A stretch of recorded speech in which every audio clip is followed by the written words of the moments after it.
નમસ્કાર વિદ્યાર્થી મિત્રો, હોપ બધા આનંદિત હશો, મજામાં હશો. હવે આપણે જાણીએ છીએ કે ઘણા સમયથી આ લોકડાઉનનો પીરિયડ શરૂ છે અને આપણે ઘરે બેઠા બેઠા અભ્યાસ કરી રહ્યા છીએ. આશા રાખું છું કે તમે ખૂબ સારી રીતે ઘરે આ વિડિયો લેક્ચરના માધ્યમથી અભ્યાસ કરતા હશો અને આ સમયનો સદુપયોગ કરી અને તમારી જે ક્ષમતાઓ છે એને અભ્યાસ તરફ વાળી અને ખૂબ સારું રિઝલ્ટ લાવવાનો પ્રયત્ન કરજો. 10મા ધોરણના ગયા લેક્ચરની અંદર છેલ્લે આપણે જારક અને અજારક શ્વસનની વાત કરી હતી કે જેમાં ઓક્સિજનની હાજરી જરૂરી હોય અને જારક શ્વસન કહેવાય અને જેમાં ઓક્સિજનની હાજરી જરૂરી નથી અને અજારક શ્વસન કહેવાય. એ જ શ્વસનની વાતને આજે આપણે આગળ વધારવાની છે. તો આપણે એવું જોઈ ગયા કે જે સજીવો જારક શ્વસન દર્શાવે છે એમને ઓક્સિજન જરૂરી છે. તો આ સજીવો કે જે ઓક્સિજનની જરૂર છે એને સતત એના શરીરમાં ઓક્સિજન છે એ પ્રાપ્ત થતો રહેવો જોઈએ. એ ખૂબ આવશ્યક બાબત છે. આ ઉપરાંત આપણે એવું પણ ભણી ગયા છીએ કે વનસ્પતિઓ એ પર્ણરંધ્ર દ્વારા વાયુઓનો વિનિમય કરે છે. આ ઉપરાંત એમના જે આંતરકોષીય અવકાશ છે એટલે કે બે કોષો વચ્ચેનો જે અવકાશ છે એ કોષો વચ્ચેનો અવકાશ એ વસ્તુ નિશ્ચિત કરે છે કે ઓક્સિજન અને કાર્બન ડાયોક્સાઇડ એ પ્રસરણ દ્વારા એક ભાગમાંથી બીજા ભાગમાં પહોંચતો હોય છે. અહીંયા આગળ એક મહત્વની બાબત એ ધ્યાનમાં રાખવાની છે કે વનસ્પતિ હોય એ મુખ્યત્વે એનામાં જે પ્રસરણ થાય છે કોષોમાંથી ઈ કઈ બાબત પર આધારિત છે. આવો આપણને એક વાક્યમાં પ્રશ્ન પૂછાઈ શકે. તો બહુ મસ્ત શબ્દો બે વાપર્યા છે. એક કે વનસ્પતિમાં જે પ્રસરણ છે એની દિશા એ પહેલું પર્યાવરણીય અવસ્થા અને બીજું વનસ્પતિની આવશ્યકતા. આ બે બાબતો પર આધારિત હોય છે. અહીંયા આગળ આપણે એવું પણ જોઈ ગયા અને આપણને ખ્યાલ છે આપણે અગાઉના ધોરણમાં ભણીને આવ્યા છીએ કે વનસ્પતિની અંદર મુખ્યત્વે બે ક્રિયાઓ ચાલતી હોય છે, એક શ્વસન અને એક પ્રકાશ સંશ્લેષણ. ઘણા લોકોને હજી આ બે બાબતો વચ્ચે ખૂબ કન્ફ્યુઝન હોય છે. તો અહીંયા આપણે પહેલા એક ઉદાહરણ દ્વારા એને ક્લિયર કરવાનો પ્રયત્ન કરીએ. પણ એ પહેલા આપણે જે કઈ ચર્ચા કરી છે એને મુદ્દાસર લઈએ, ત્યાર પછી આ ચર્ચાને આપણે આગળ વધારીએ. તો સૌપ્રથમ કે જારક શ્વસન દર્શાવતા સજીવો છે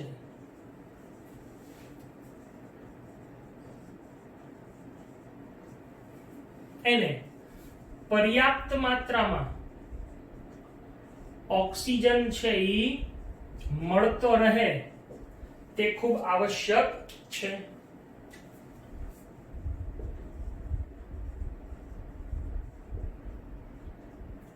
બીજી વાત, વનસ્પતિ એ પર્ણરંધ્ર વડે શું કરે છે?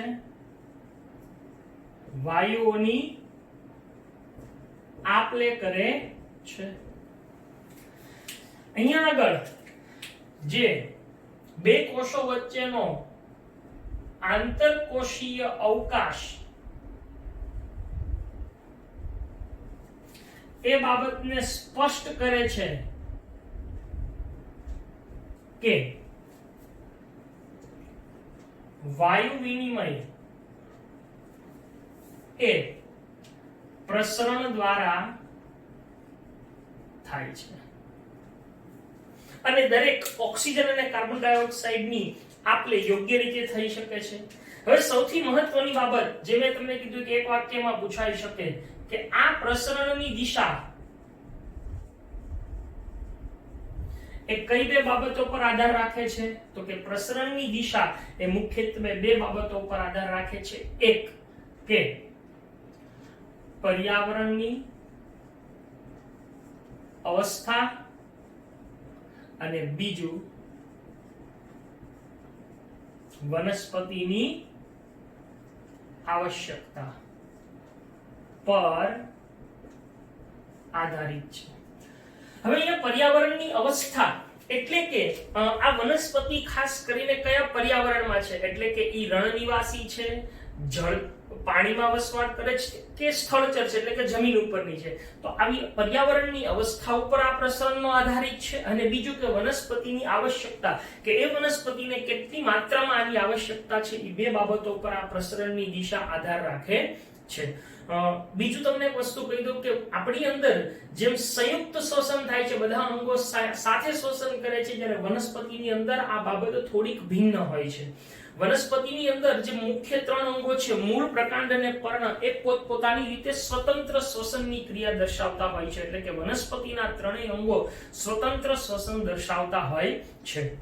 હવે આપણે જે વાત કરવાની છે કે વનસ્પતિની અંદર એટ અ ટાઈમ મુખ્યત્વે 2 ક્રિયાઓ ચાલતી હોય છે.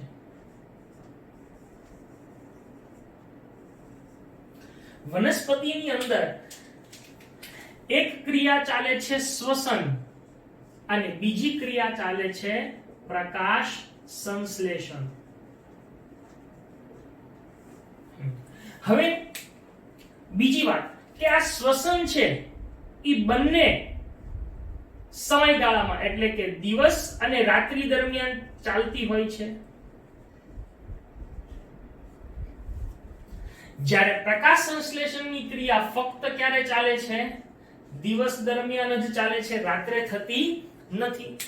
હવે બહુ મહત્વની વાત અને સમજવાની વાત એ છે કે વનસ્પતિ શ્વસન હોય એમાં તો હંમેશા શું કરશે? ઓક્સિજન છે ઈ અંદર દાખલ કરે છે અને કાર્બન ડાયોક્સાઇડ છે ઈ બહાર ધકેલે છે. આવું 24 કલાક વનસ્પતિમાં થતું હોય છે. ઓક્સિજન અંદર દાખલ કરે, કાર્બન ડાયોક્સાઇડ બહાર કાઢે. કઈ ક્રિયા માટે? શ્વસનની ક્રિયામાં. બહુ સમજવા જેવી વાત છે આ બે ભેદનું. હવે પ્રકાશ સંશ્લેષણની પ્રક્રિયા માત્ર દિવસે થાય છે, જે આપણે અગાઉ જોઈ ગયા કે જ્યારે સૂર્યપ્રકાશની હાજરી હોય ત્યારે આ ક્રિયા થાય છે. તો પ્રકાશ સંશ્લેષણની ક્રિયામાં શું થાય? તો કે પ્રકાશ સંશ્લેષણની ક્રિયામાં કાર્બન ડાયોક્સાઇડ વાયુ છે ઈ અંદર જાય એટલે કે દાખલ કરે છે અને ઓક્સિજન વાયુ છે ઈ બહાર નીકળે છે. હવે અહીં આપણે સમજવાની જે વાત છે આ કે જ્યારે દિવસ દરમિયાન આ બંને ક્રિયા સાથે થતી હોય, શ્વસનય થતું હોય અને સાથે સાથે પ્રકાશ સંશ્લેષણય થતું હોય, તો કેવું થાય કે વનસ્પતિ શ્વસનમાં ઓક્સિજન વાયુ અંદર લે અને કાર્બન ડાયોક્સાઇડ મુક્ત કરે. પણ આ કાર્બન ડાયોક્સાઇડ દિવસ દરમિયાન એને વાપરવાની જરૂર પડે એટલે ઈ બહારથી તો અંદર લે જ છે, પણ સાથે સાથે આવડો ઉત્પન્ન થયો હોય ઈ પણ ઈ બહાર નીકળવાને બદલે ઈ પ્રકાશ સંશ્લેષણમાં જ વાપરી નાખે છે. તો હવે અહીંયા આગળ પ્રશ્ન થયો કે ઓક્સિજન અંદર દાખલ થાય છે તો સામે બીજું શું થતું હોય? તો કે આપણે એવું જોઈ ગયા હતા પ્રકાશ સંશ્લેષણની ક્રિયાને અંતે ઓક્સિજન મુક્ત થાય છે. તો દિવસ દરમિયાન વનસ્પતિ કાર્બન ડાયોક્સાઇડ છે ઈ ઉત્પન્ન કરે, ઈનો ઈ જ વાપરી લે છે. એટલે દિવસ દરમિયાન વનસ્પતિ માત્ર ઓક્સિજનને જ બહાર ધકેલે છે. આ ખૂબ અગત્યની ક્રિયા છે. કયા સમયે? દિવસ દરમિયાન. જ્યારે રાત્રિ દરમિયાન પ્રકાશ સંશ્લેષણની ક્રિયા નથી થતી, બંધ છે, ત્યારે તો આ પ્રક્રિયા ચાલુ જ છે. તો ત્યારે ઈ ઓક્સિજન લઈ અને કાર્બન ડાયોક્સાઇડ ને બહાર કાઢે છે. એટલે કાર્બન ડાયોક્સાઇડ બહાર નીકળવાની ક્રિયા માત્ર ક્યારે થશે? રાત્રિ દરમિયાન જ થાય છે, જ્યારે દિવસ દરમિયાન ઈ ઓક્સિજન વાયુને બહાર કાઢે છે. તો આમ રાત્રિ અને દિવસ દરમિયાન વનસ્પતિમાંથી આમ અલગ અલગ વાયુઓ છે ઈ બહાર નીકળતા હોય છે. ખૂબ મહત્વની વાત છે, આ ખાસ ધ્યાન રાખજો. તો વનસ્પતિમાં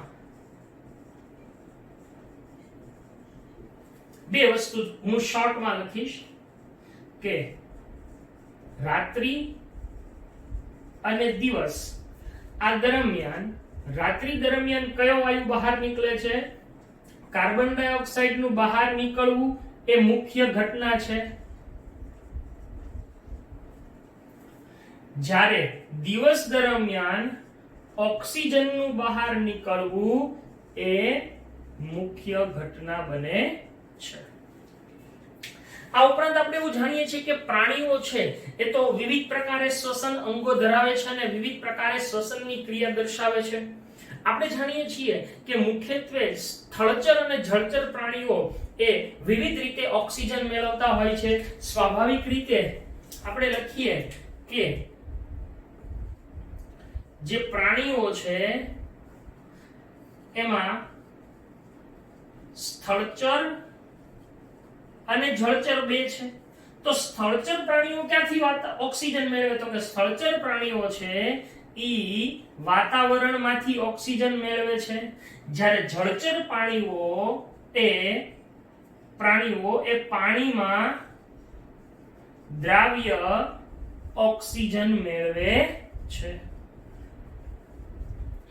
હવે બીજી વાત કે આપણે જાણીએ છીએ કે પાણીમાં જે દ્રાવ્ય ઓક્સિજન છે એનું પ્રમાણ તો બહુ ઓછું છે, જ્યારે વાતાવરણમાં એની કરતા પ્રમાણ ઓક્સિજનનું વધારે છે.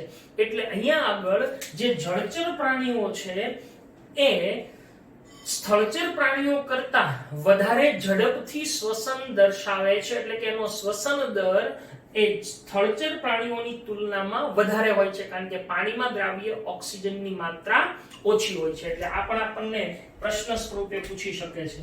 એટલે જળચર પ્રાણીઓનો શ્વસન દર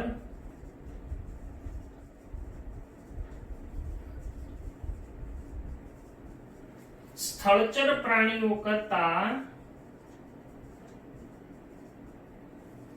ઝડપી હોય છે.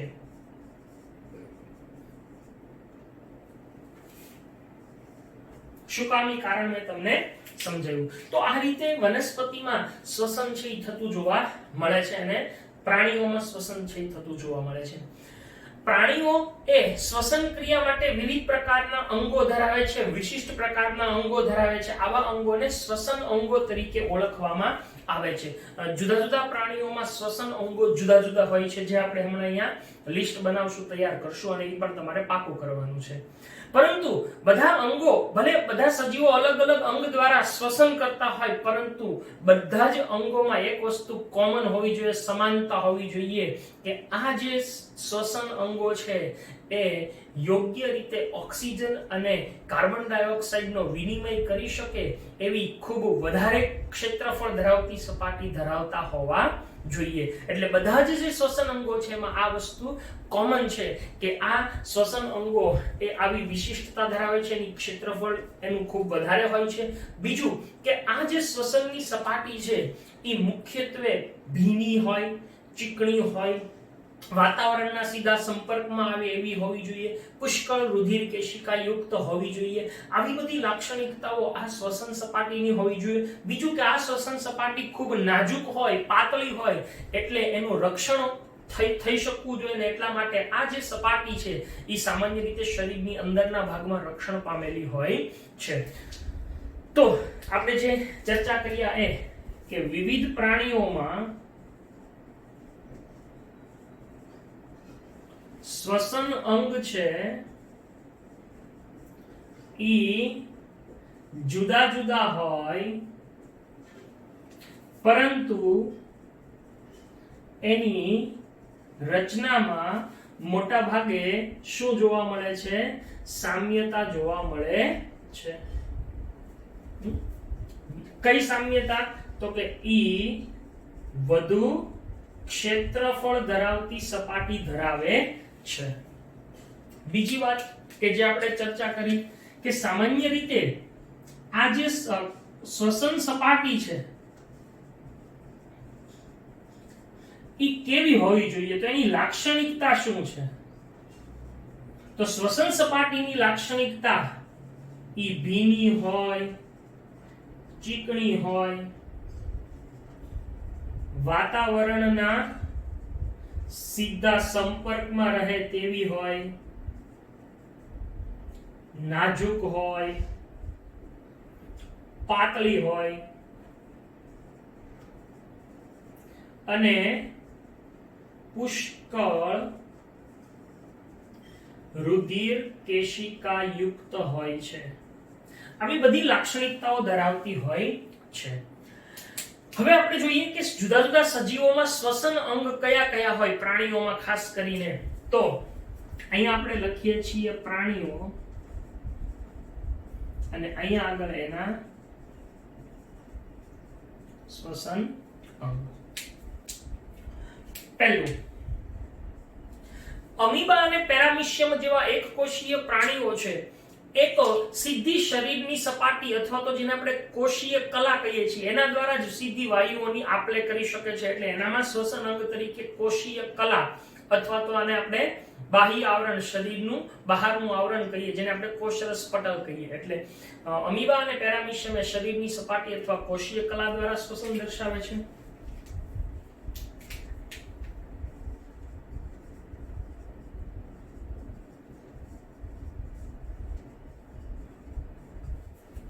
એના માટે શ્વસન અંગ છે એ કોષીય કલા અથવા તો એને એમ કહીએ કે શરીરની સપાટી. બીજું, માછલી.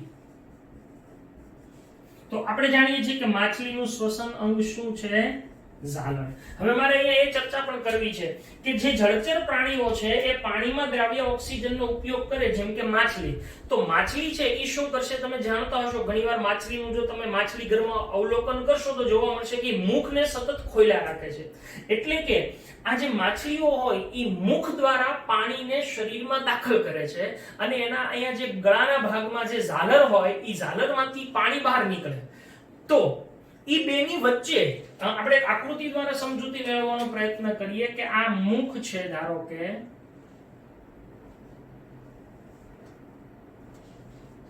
અને અહીંયા આગળ આ ઝાલરો છે. તો શું કરશે? મુખમાંથી એ સતત પાણીને દાખલ કરશે. હવે ઈ પાણીમાં ઓક્સિજન દ્રાવ્ય હોય, ઈ ઓક્સિજન આ ઝાલરોમાંથી જ્યારે પાણી જાય, ગળાય, ત્યારે ઓક્સિજન અહીંયા ગળાઈ જશે અને ઈ ઓક્સિજન રુધિરમાં ભળશે અને એ રુધિર દ્વારા એ શરીરના વિવિધ અંગો સુધી પહોંચે છે. એટલે આમ દબાણપૂર્વક ઈ પાણીને દાખલ કરશે. ઈ દબાણને કારણે ઈ પાણી છે ઈ ઝાલરોમાંથી બહાર નીકળે, પણ એમાં રહેલો ઓક્સિજન છે ઈ ગળાય અને એ રુધિરમાં ભળી અને શરીરના વિવિધ કોષો સુધી પહોંચે છે. તો માછલીની અંદર શ્વસન અંગ તરીકે ઝાલર આવેલી હોય છે. ત્યાર પછી કીટકો.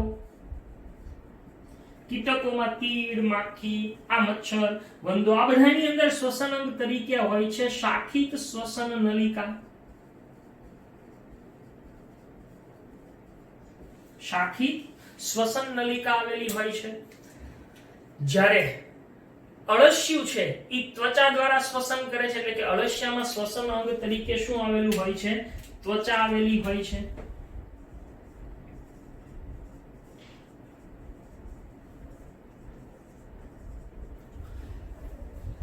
મનુષ્ય, પક્ષી, ગરોળી એની અંદર શ્વસન અંગ તરીકે નાક નહીં, ફેફસા હોય. ફેફસા આવેલા હોય છે. તો પાંચમું, મનુષ્ય, પક્ષી, ગરોળી આ બધાની અંદર શ્વસન અંગ તરીકે શું હોય છે? ફેફસા. એક પ્રાણી છે જેને તમે ખૂબ સારી રીતે જાણો છો, 9મા ધોરણની અંદર તમે એનો વર્ગીકરણમાં પણ અભ્યાસ કર્યો હતો, એ છે દેડકો. દેડકો એ જમીન અને પાણી બંને પર વસવાટ કરે છે. તો દેડકાની અંદર શ્વસન માટે બે અંગો છે, એટલે કે ઈ ત્વચા અને ફેફસા એમ બંને દ્વારા શ્વસન દર્શાવે છે. એટલે દેડકો એ ત્વચા અને ફેફસા બંને દ્વારા શ્વસન દર્શાવે છે.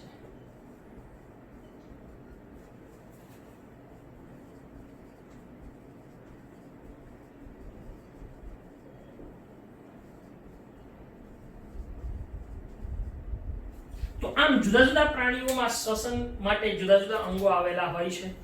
આપણે એ પૈકી મનુષ્યના શ્વસન તંત્રની વિગતે ચર્ચા કરવાની છે. તો આપણા આને પછીનો જે ટોપિક છે એ છે મનુષ્યનું શ્વસન તંત્ર. બરાબર? તો આપણે જોઈએ મનુષ્યના શ્વસન તંત્રની રચના.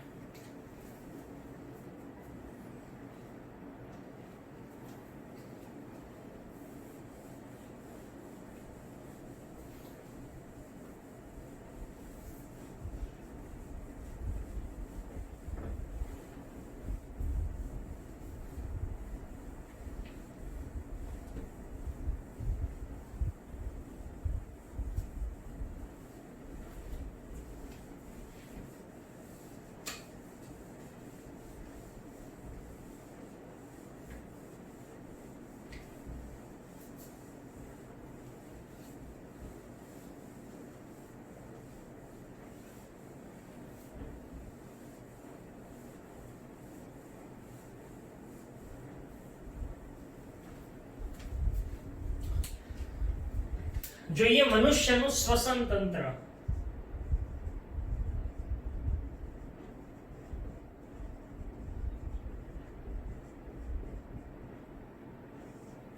મનુષ્ય એક ખૂબ સુવિકસિત શ્વસન તંત્ર ધરાવે છે. મનુષ્યના શ્વસન તંત્રની રચનામાં જોઈએ તો આપણે કેમ પાચન તંત્રમાં જુદા જુદા અંગોના નામ લખ્યા છે, એમ અહીંયા પણ આપણે એ શ્વસન તંત્રના અંગોનું એક લિસ્ટ બનાવીએ કે જેમાં કયા કયા ભાગો જોવા મળે છે. તો સૌપ્રથમ એ છે બાહ્ય નાસિકા છિદ્રો. અહીંયા જે બે છિદ્રો દેખાય છે એ બાહ્ય નાસિકા છિદ્રો. ત્યાર પછી અંદરનું જે પોલાણ છે નાકનું, જેને કહેવાય છે નાસિકા કોટર, એટલે બાહ્ય નાસિકા છિદ્રો, નાસિકા કોટર. ત્યાર પછી છે કંઠનળી. આ કંઠનળી એવો પ્રદેશ છે કે જે શ્વસન તંત્ર અને પાચન તંત્ર બંનેમાં કોમન છે. તો કંઠનળી પછી હવે આગળ આવે છે સ્વર પેટી. સ્વર પેટી પછી શ્વાસનળી, શ્વાસવાહિની, ફેફસા અને ઉરોદર પટલનો સમાવેશ થાય છે. તો મનુષ્યના શ્વસન તંત્રની રચનામાં મુખ્યત્વે કયા કયા અંગોનો સમાવેશ થાય છે? તો બે બાહ્ય નાસિકા છિદ્રો, નાસિકા કોટર, કંઠનળી, સ્વર પેટી, શ્વાસનળી, શ્વાસવાહિની, ફેફસા અને ઉરોદર પટલ, આટલા અંગોનો સમાવેશ થાય છે. હવે ઉરોદર પટલ શું છે? તો આપણે જાણીએ છીએ કે મનુષ્યનું શરીર એ મુખ્યત્વે 3 ભાગમાં વહેંચાયેલું છે: માથું, ધડ અને હાથ પગ. બરાબર? આપણે સમજૂતી ખાતર આકૃતિ અમસ્તા દોરીએ કે મનુષ્યનું શરીર છે એ મુખ્યત્વે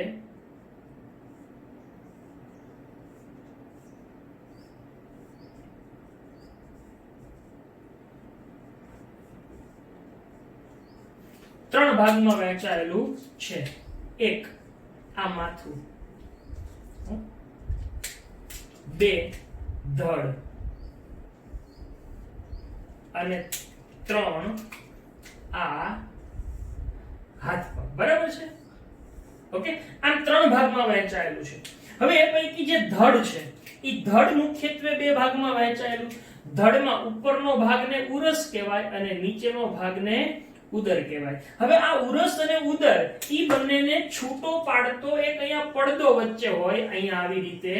આ પડદાને કહેવાય છે ઉરોદર પટલ. આ સમજૂતી માટે મેં અહીંયા આકૃતિ દ્વારા સમજાવ્યું કે ઉરોદર પટલ ઈ ઉરસ અને ઉદરને છૂટો પાડતો એક પડદો છે કે જેની ઉપર આપણા ફેફસા ગોઠવાયેલા હોય છે. તો હવે આપણે અહીંયા આકૃતિ દ્વારા શ્વસન તંત્રની સમજૂતી મેળવીએ.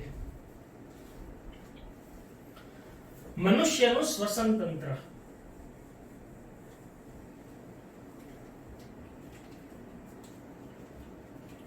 જો આ રીતે આપણે સાઈડ ફેસ ડ્રો કરીએ,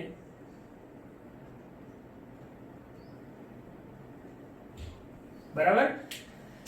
હવે અહીંયા આગળ આ નાસિકા છિદ્રો છે અને અહીંયા આગળ આ નાસિકા કોટર, આવડી આ મુખ ગુહા.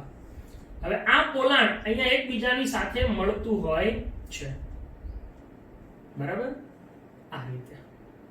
હવે આ કંઠનળી. હવે અહીંયાથી મહત્વની વાત છે કે આપણે જે આકૃતિ પાચન તંત્રમાં દોરી હતી એમાં અહીંયાથી આ ભાગ નીચે જ્યારે લઈ જતા એ અન્નનળી હતી. અહીંયા આપણે અન્નનળીનું કામ નથી, પણ તમને જો યાદ હોય તો મેં અહીંયા આગળ સાઈડમાં બીજો એક ભાગ ડ્રો કર્યો હતો, શ્વાસનળી, કે મેં કીધું કે શ્વસન તંત્રનો ભાગ છે. એટલે હવે અત્યારે આપણા માટે આ રચના કામની છે, હવે અત્યારે આ આપણા માટે કામની નથી, પણ એનું સ્થાન છે એટલે આપણે દર્શાવીએ. હવે અહીંયા આગળ જે શ્વસન તંત્ર છે એની શરૂઆત આ ભાગેથી થાય, તો અહીંયા આગળ આ આપણી શ્વાસ નળી છે, આ આપણી શ્વાસ નળી. હવે અહીંયા આપણે એક ભાગ દોર્યો હતો જેને આપણે ઘાટી ઢાંકણ કહેતા હતા, કે જે ખોરાક ગળતી વખતે બંધ થઈ જાય, બરાબર છે? તો આ ઘાટી ઢાંકણ. અહીંયા આગળ શ્વાસ નળીના પ્રારંભમાં સ્વર પેટી જોવા મળે છે, એટલે આવડી આ શું છે? સ્વર પેટી. ઓકે, આ શ્વાસ નળી એ હવે આગળ જઈ અને 2 શાખાઓમાં વિભાજિત થાય. એ શ્વાસ નળીની શાખાને આપણે શ્વાસ વાહિનીઓ કહીએ છીએ. આમ બે શ્વાસ વાહિનીઓ બનશે, ડાબી અને જમણી.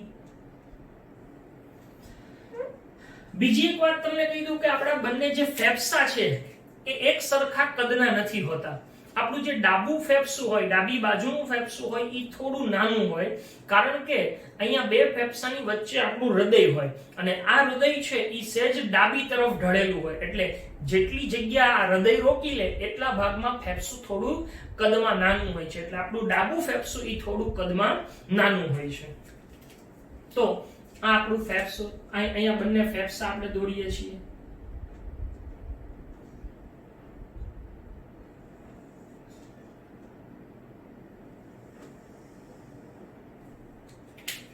અને આ ફેફસા જેના ઉપર ગોઠવાયેલા છે એ ભાગ એને આપણે કહીએ છીએ ઉરોદર પટલ.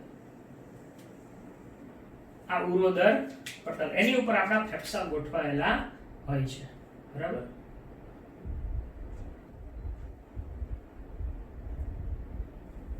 તો આ એક અને આ છે ને ડાબું ફેફસું એ થોડું અહીંથી આ રીતે હોય.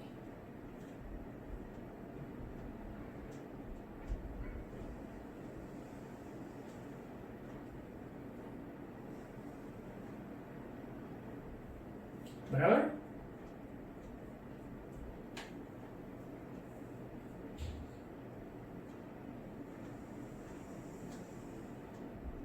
લો, તો આ રીતે બે ફેફસા છે.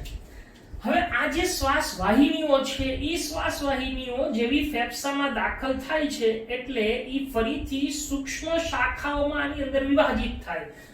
આપણે કેમ વૃક્ષ હોય એમાં નીચેથી આમ મોટું થડ હોય પછી ઉપર જઈને શાખા, એમ અહીંયા ઊંધું હોય. આ મુખ્ય નીચે શાખા એટલે ખરેખર એને શ્વાસ વાહિનીનું વૃક્ષ જ કહેવાય, પણ એ 11-12 સાયન્સમાં આવશે. તો અહીંયા એક અંદર આવી શાખાઓ ઘણી બધી આપણને જોવા મળે. ઈ શ્વાસ વાહિનીની શાખાઓને શ્વાસ વાહિકાઓ કહેવામાં આવે છે. એટલે આ રીતે અહીંયા આગળ આવી શ્વાસ વાહિકાઓ આપણને જોવા મળે છે. આટલી બધી ખૂબ સૂક્ષ્મ હોય. બરાબર છે. આ તો આપણે સમજૂતી માટે આ પ્રમાણે દોરીએ છીએ.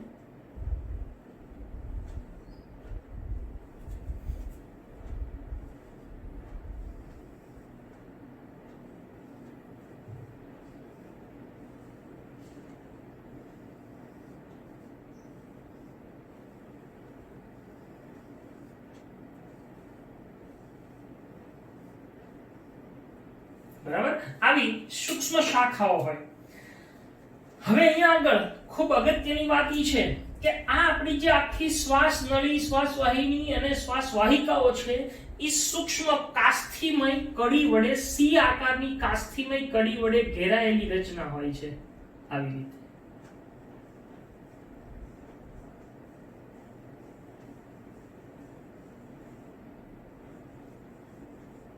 હવે આ જે સૂક્ષ્મ શાખાઓ હોય એના અંતિમ ભાગમાં આપણને ખૂબ નાની નાની કોથળીઓ જેવી રચનાઓ જોવા મળે છે. આવી કોથળી જેવી રચનાને વાયુ કોષ્ઠો તરીકે ઓળખવામાં આવે છે, કે જે સપાટીનું ક્ષેત્રફળ વધારવાનું કામ કરે છે. આ તો આપણી આકૃતિઓ ખાલી સમજૂતી પૂરતી છે, બાકી આવા ખૂબ મોટી સંખ્યામાં આવા વાયુ કોષ્ઠો અહીંયા જોવા મળે છે.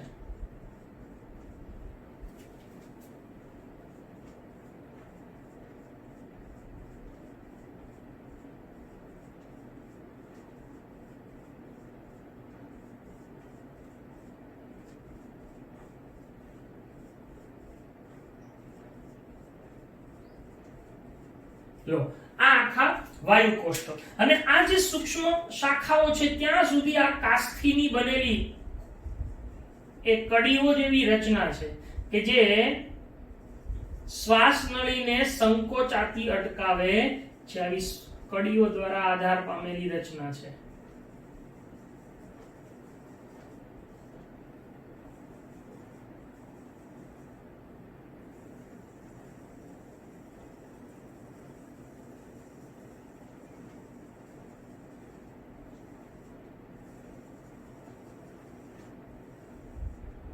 બરાબર.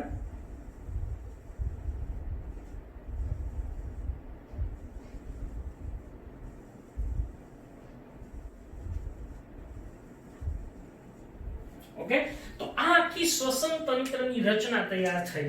હજી આ વાયુ કોષ્ઠ છે એની ફરતે રુધિર કેશિકાનું જાળું હોય એ પછી આપણે સેપરેટલી દોરીએ છીએ. તો હવે આપણે નામ નિર્દેશન કરીએ કે સૌથી પહેલું આ બહારનો ભાગ છે એને કહીએ છીએ બાહ્ય નાસિકા છિદ્રો.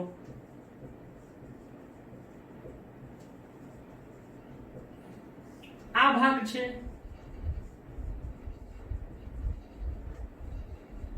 નાસિકા કોટર. કંઠનળી, સ્વર પેટી, શ્વાસ નળી,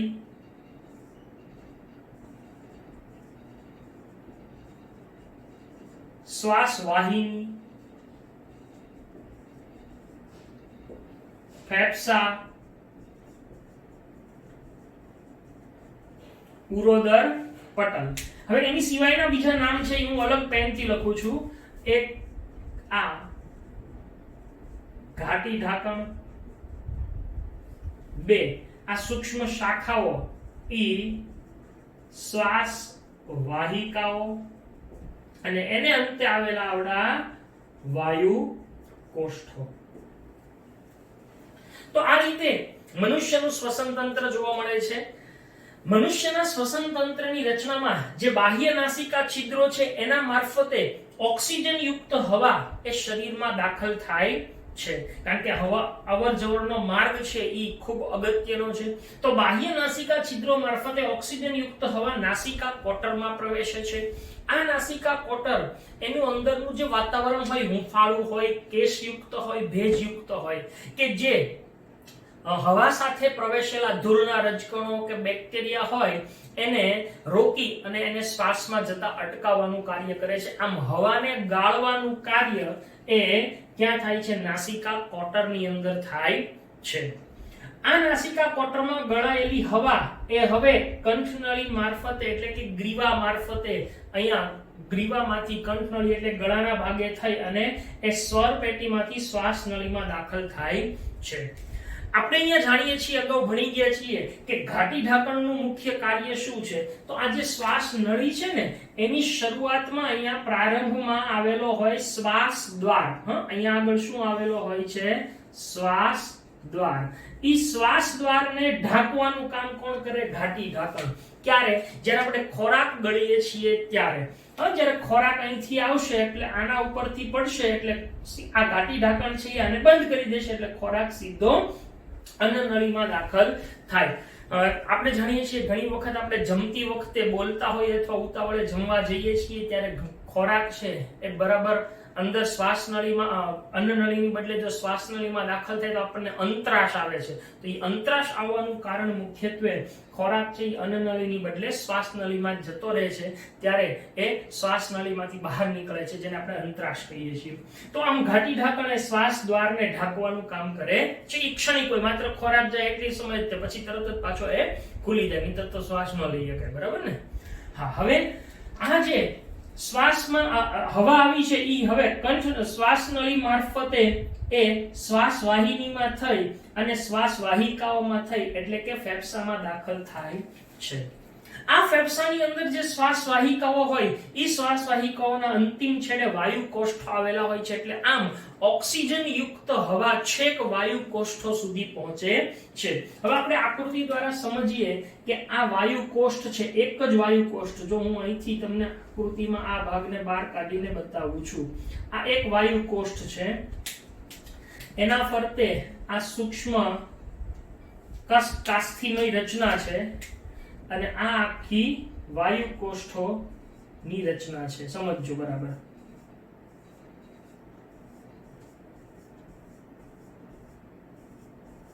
આ વાયુ કોષ્ઠો છે.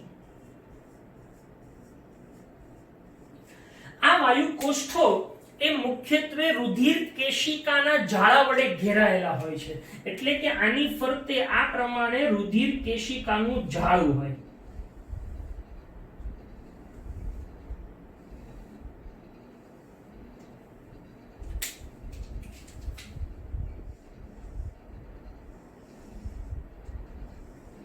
આ રુધિર કેશિકાનું જાળું છે. બરાબર. હવે બહુ મહત્વની વાત છે કે ઓક્સિજન યુક્ત હવા અહીંયાથી આ માર્ગે અંદર આવે છે, એ અંદર આવી અને એ વાયુ કોષ્ઠોમાં પ્રવેશે છે. કોણ? ઓક્સિજન યુક્ત હવા. હવે આ ઓક્સિજન યુક્ત હવા વાયુ કોષ્ઠોમાં દાખલ થાય છે. આ વાયુ કોષ્ઠોની સપાટી એકદમ પાતળી હોય છે. અચ્છા, હવે શું થાય? અહીંયા બહાર જે રુધિર કેશિકા છે એની અંદર એક ધમની અને એક શિરા સાથે જોડાયેલી હોય છે. હવે અહીંયા બહુ મહત્વની વાત છે કે ધમની હોય એ ઓક્સિજન વિહીન લોહી લાવતી હોય અને શિરા હોય ને ઓક્સિજન યુક્ત લોહીને લઈ જતી હોય. અહીંયા એક વસ્તુ જુદી થાય છે જે આપણે આગળના ટોપિકમાં ભણશું. તો કેવું થાય કે અહીંયાથી ઓક્સિજન વિહીન લોહી આવ્યું એટલે કે કેવું અશુદ્ધ લોહી જેને આપણે કહીએ એવું કાર્બન ડાયોક્સાઇડ યુક્ત લોહી આવ્યું. એટલે અહીંથી જે લોહી આવ્યું એ શું લઈને આવ્યું? Carbon dioxide. જ્યારે ઓક્સિજન ક્યાંથી આવ્યો છે? અહીંથી અંદર આવ્યો વાયુ કોષ્ઠોમાં. અહીંયા ઓક્સિજન અત્યારે ભરાયેલો છે. હવે આ રુધિર જ્યારે અહીંયા આવશે ત્યારે દબાણના નિયમને આધારે, આંશિક દબાણના નિયમને આધારે શું થશે?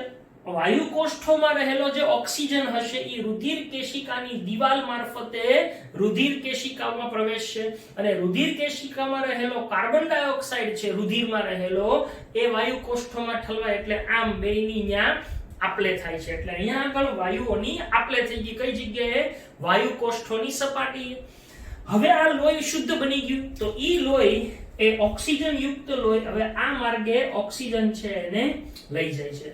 બીજો એક પ્રશ્ન થાય કે અહીંયા ઓક્સિજનને લઈ જવાનું અને લાવવાનું કામ કોણ કરે? તો આપણું જે રુધિર છે એની અંદર એક ઘટક છે હિમોગ્લોબિન કે જેને શ્વસન રંજક કહીએ છીએ, જે ઓક્સિજન સાથે ખૂબ ઊંચી બંધન ક્ષમતા ધરાવે છે, ઓક્સિજન સાથે જોડાય છે. તો આપણને એક બીજો પ્રશ્ન છે કે વાતાવરણમાં નાઇટ્રોજન 78% છે અને ઓક્સિજન 21% છે, તો આપણને શ્વસનમાં ઓક્સિજન જ શું કામ ઉપયોગી છે? તો હું એટલે વારંવાર શબ્દ વાપરતો કે જ્યારે આપણે હવા લઈએ ત્યારે ઓક્સિજન યુક્ત હવા આખી અંદર જાય. વાતાવરણમાંથી કાંઈ એકલો ઓક્સિજન ગળાની અંદર નથી જતો. ઓક્સિજન યુક્ત હવા અંદર જાય છે એ પૈકી અહીંયાથી માત્ર ઓક્સિજન જ છે એ છૂટો પડે અને હિમોગ્લોબિન સાથે જોડાય છે. એટલે આમ હિમોગ્લોબિન એક શ્વસન રંજક છે કે જે ઓક્સિજનને લઈ જવાનું કામ કરે છે. જ્યારે કાર્બન ડાયોક્સાઇડ પાછો આવે છે ત્યારે કાર્બન ડાયોક્સાઇડ મોસ્ટલી પાણીમાં દ્રાવ્ય છે, કેમિસ્ટ્રીમાં આપણે જાણીએ છીએ. તો ઈ કાર્બન ડાયોક્સાઇડનું વહન દ્રાવ્ય સ્વરૂપે રુધિરની અંદર દ્રાવ્ય સ્વરૂપે થાય છે, જ્યારે ઓક્સિજન છે એ હિમોગ્લોબિન દ્વારા વહન પામે છે. આમ આ બે બાબતો આપણે અહીંયા ખાસ ધ્યાન રાખવાની છે. તો આ રીતે મનુષ્યના શ્વસન તંત્રની અંદર વાયુઓની આપલે અને વાયુઓ છે ઈ આવતા હોય છે. હવે મેઇન બીજી વસ્તુ મારે એ સમજાવવી છે કે આ જે આપણા ફેફસા છે એની ફરતે અહીંયા આગળ શું આવેલું હોય? તો કે અહીંયા આગળ આપણી પાંસળીઓ આવેલી હોય. આ રીતે પાંસળીનું પિંજરું છે આ, બરાબર? આ પાંસળી પિંજરું છે. એક બાજુ દોરું છું.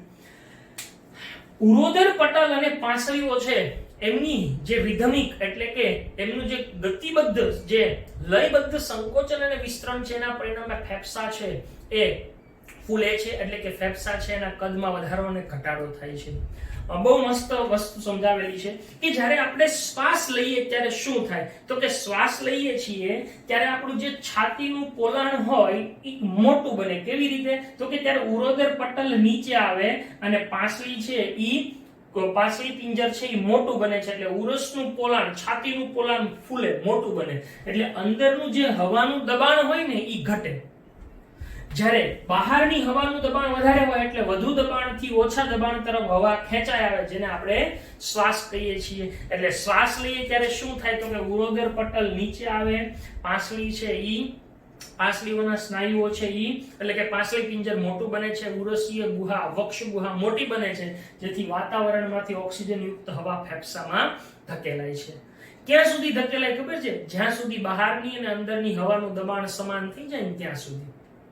હવે ઉચ્છ્વાસમાં ઊંધું થાય. ઉરોદર પટલ ઉપર આવે, પાંસળી પિંજર છે ઈ પાછું સાંકડું બને અને ઉરસીય પોલાણ પણ નાનું બને છે, જેથી શું થાય છે? ફેફસા છે એનું કદ ઘટે અને કાર્બન ડાયોક્સાઇડ યુક્ત હવા વાતાવરણમાં ત્યાગ થાય છે. તો આ રીતે મનુષ્યની અંદર શ્વસન તંત્ર કાર્યરત થતું હોય છે.